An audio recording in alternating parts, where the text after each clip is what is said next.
Follow the messengers. All he has to say is follow the ones that have been sent. Man, that is a lesson we gotta relearn in this ummah. Just follow the messengers. It's simple.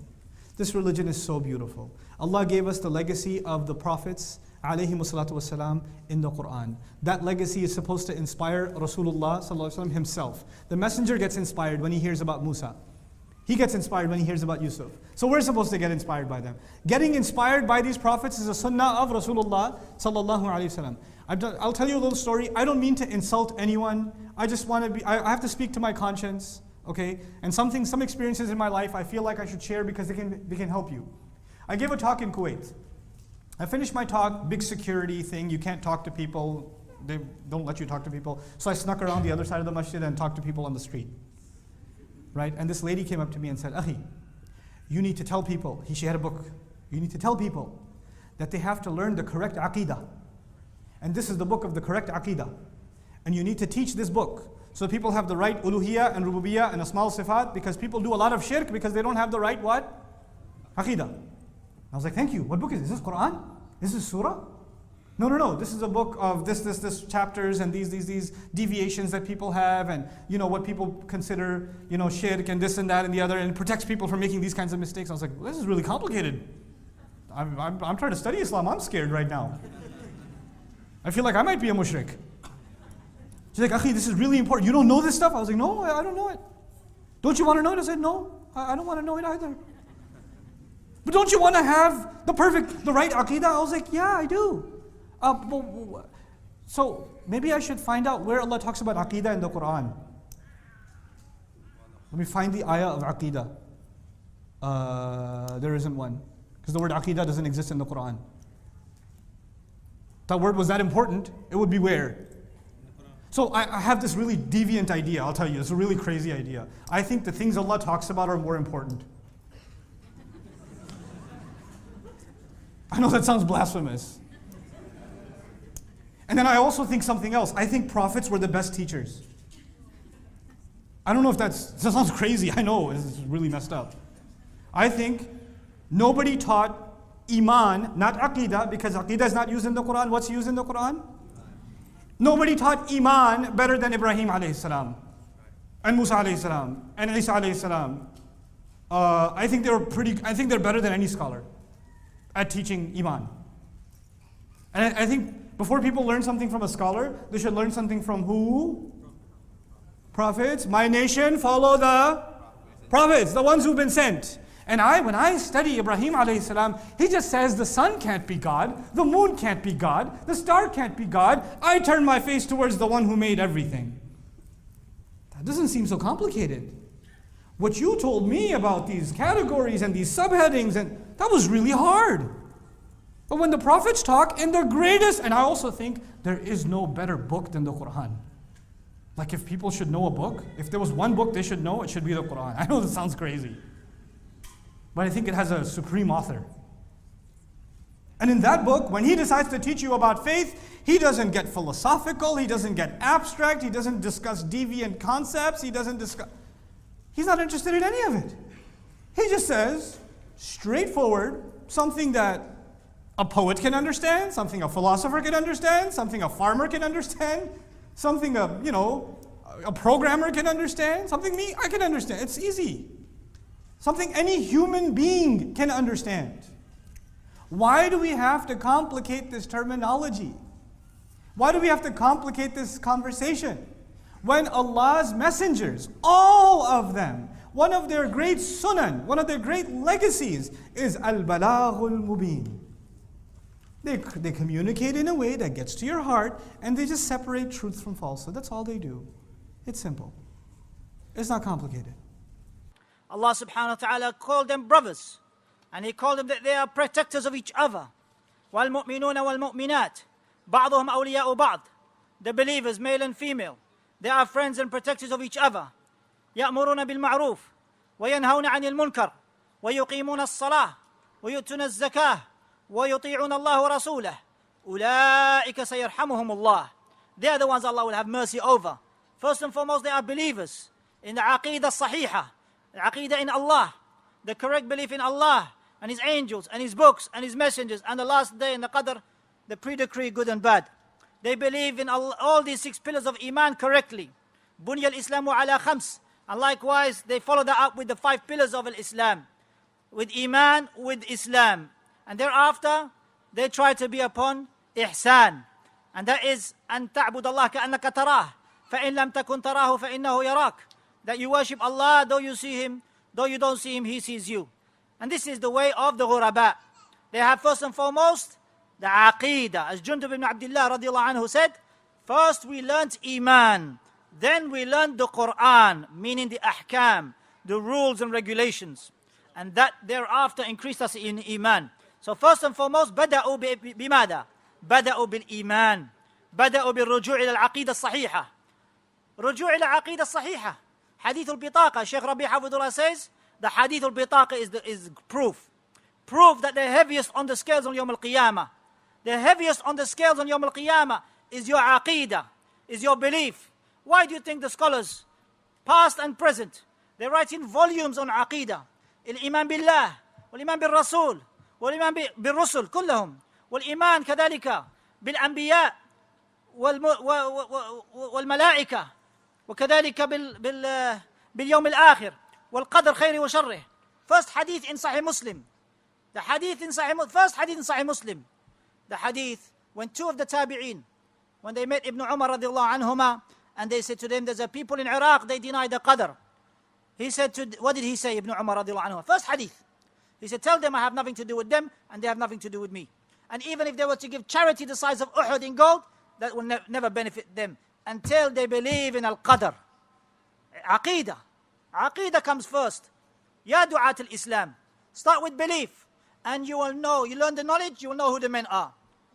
تعرف العلم ستعرف الرجال. Learn the knowledge, the book of Allah, and the sunnah of the Messenger sallallahu alaihi wasallam, and the statements of the Sahaba, you will know who the men are. You will know that the men in this time, who they are, and the men who preceded them.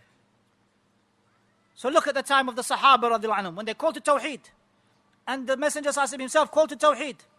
The mushrikun, the polytheists, thought that it was strange. In هذا لشيء عجيب.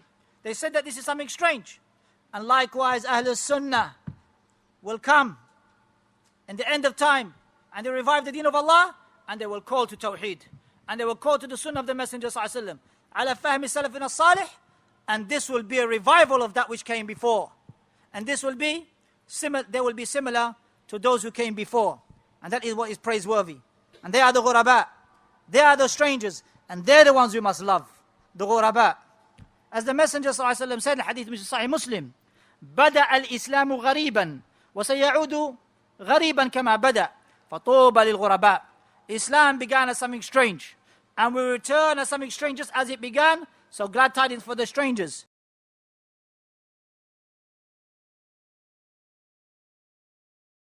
Welcome to Face Islam, the program dealing with the subject of Islam in today's world, how we understand it and apply it, and the best advice for Muslims everywhere.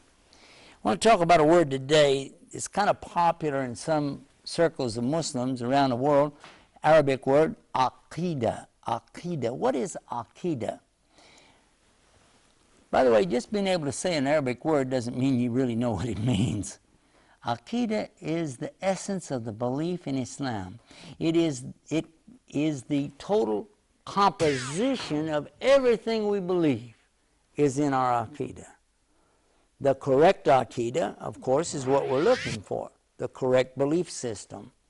To believe in Allah is obviously the beginning of it, but to know that Allah has no partners is critical to have the right understanding, that He is not dwelling in His universe, rather He is outside of His universe, and there's nothing like Him anywhere in this universe. Some people will say, well, you know, Allah, He's everywhere. No, we say His knowledge is everywhere. His mercy is everywhere. His understanding, His sight, His hearing, His justice, all of these things, you can apply that, but not Him. You can't say, well, He personally comes into the universe, because that isn't the understanding of the righteous predecessors in Islam. None of them adhered to that, nor did our Prophet, peace be upon him. So the right Aqeedah really has to be of the Prophet, peace be upon him, himself. And what was it that he taught us? First and foremost, he said it, La ilaha illallah. That is the beginning of everything. Without that, there's nothing.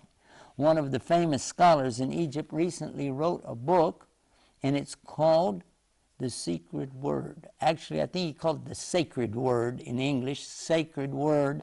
And what is that word? I'm going to spoil the surprise. It's La ilaha illallah. You'd really enjoy reading that book. Now, it explains clearly the meaning of La ilaha illallah. There is none anywhere in the universe worthy of any of my devotion, my worship, my commitment, my love, except the one and only who is worthy of all of it, and that's God himself. My understanding has to be not just where he is or isn't, but also who he is and who he isn't. There's a couple of key verses in the Quran. If you refer to them, it really helped you. It helped me to get started, you know. And the first one I like to call your attention to actually is chapter 112, Surah Ikhlas, Qul huwa Allahu ahad. It says here, say he is Allah, the uniquely one, Allahu samad. He is independent of his creation, but the creation needs him always. Lam yalid wa lam yulad. He's not the father or parent of anything or anybody, and he's not the son or daughter of anything or anybody. وَلَمْ يَكُنْ لَهُ كُفُوًا أَحَدٌ. He's not like anything. He's uniquely ahad, one. All right. Now let's go back to the beginning of the Quran, chapter 2. And this in verse number 255, called Ayatul Kursi.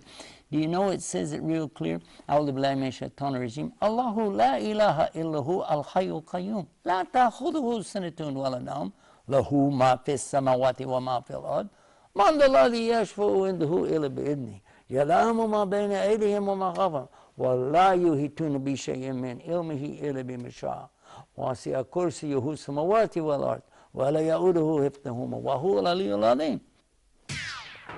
The meaning behind this is very clear, that Allah is telling us that he is the one beside whom there's none other to worship. He goes on, though, to tell us who he is and who he isn't. He tells us he doesn't sleep, he doesn't need to rest.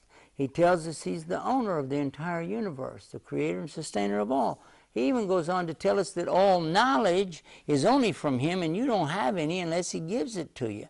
Then he talks about his kursi. He says his kursi extends over the universe, the heavens and the earth. And that kursi, by the way, compares to his throne like a ring you'd throw in the desert. That's how small the kursi is compared to his arsh. So the universe is tiny compared to the kursi is tiny compared to the arsh is tiny compared to, forget about comparing to Allah, and that's why then it goes on, and he never grows weary or tired of taking care of all of it. And he is mighty, majestic, and far above all. La ilaha illallah. So we get a real clear picture now of who Allah is not, that's for sure. But there's more in the Quran telling us he's not like. Laysa kamithlihi shay'in. Allah said there isn't anything like him.